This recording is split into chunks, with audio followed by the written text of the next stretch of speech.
Bonjour, soyez les bienvenus sur notre chaîne YouTube, la chaîne YouTube de la communauté catholique Shalom. Aujourd'hui, je veux bien méditer avec vous sur l'évangile de ce jour. Mais avant cela, j'ai une petite question à vous poser. Faut-il vraiment aimer ses ennemis ?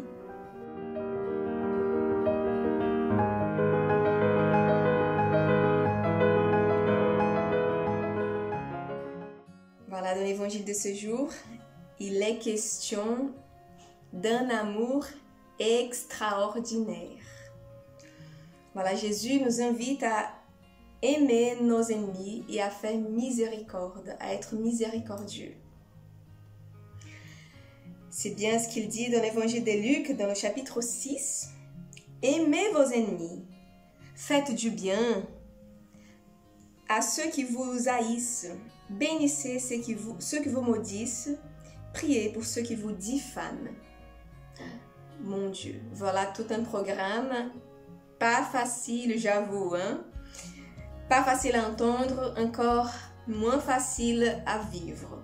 Mais c'est bien à cette qualité d'amour que nous sommes appelés. Je voulais venir avec vous à l'époque de Jésus. Voilà, essayons d'entendre un peu ce que Jésus veut dire par là. À l'époque de Jésus, comment était la loi, le droit en Israël?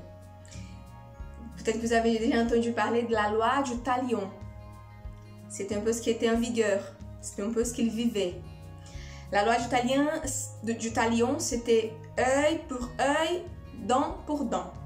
C'est-à-dire, tu m'arraches un œil, j'ai le droit d'arracher un œil chez toi. Si tu me voles un truc, j'ai le droit de prendre aussi le tien.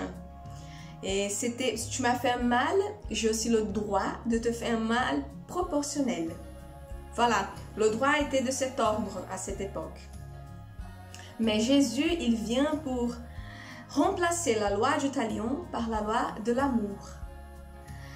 Et comme ça, il élève l'homme et sa capacité d'aimer. Il nous invite à une capacité d'amour, une qualité d'amour toute neuve. Parce qu'on peut bien se dire, on m'a fait le mal, je fais un mal proportionnel. Je ne fais pas un mal plus grand, mais je fais le même mal.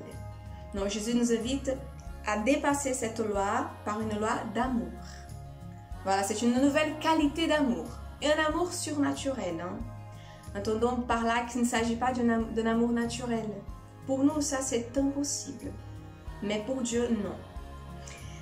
Et mes frères, ici, ce n'est pas question de masochisme. On pourrait bien se demander, est-ce que Jésus n'est pas masochiste quand il me demande ça? Aimez mes ennemis, faites du bien à ceux qui me maïssent, bénissez ceux qui me maudissent, priez pour ceux qui me diffament. Ce n'est pas de l'ordre du masochisme, ça. Non, eh bien non.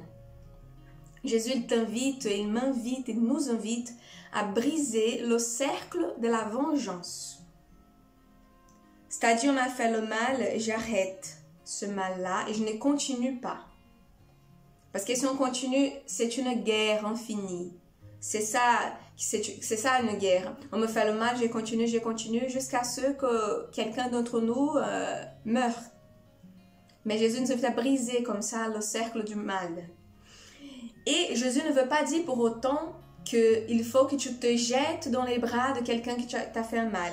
Ah, on m'a fait le mal, je me jette dans les bras en disant ça y est, on oublie tout, je te pardonne, revenons à une nouvelle manière d'aimer. Ce n'est pas ça que Jésus est en train de nous dire. De faire semblant de ne pas souffrir, de faire semblant de ne pas souffrir. Ce n'est pas ça. On peut imaginer des personnes qui nous ont fait du mal, qui nous ont trahis, qui nous ont diffamés, qui nous ont fait vraiment beaucoup de mal et pour qui nous nourrissons une certaine rancune, un chagrin, un mal. Notre cœur peut être empoisonné de ce mal.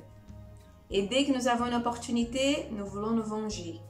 Peut-être pas de la même proportion, mais nous gardons ce désir intime, peut-être pas reconnu en nous, de nous venger. Et voilà que Jésus nous veut donner aujourd'hui cette occasion de libérer notre cœur et d'aimer.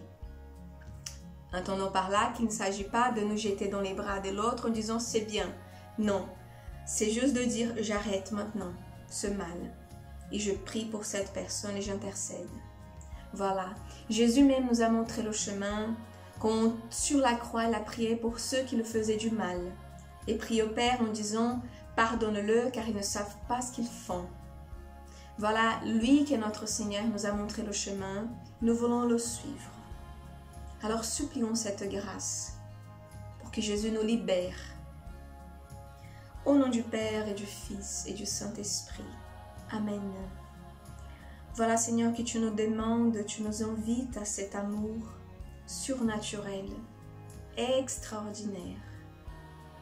Nous reconnaissons des visages des personnes qui habitent nos cœurs, au milieu de notre chagrin, de la rancune, même du mal que nous nourrissons envers ces personnes, qui empoisonnent nos cœurs et nos vies.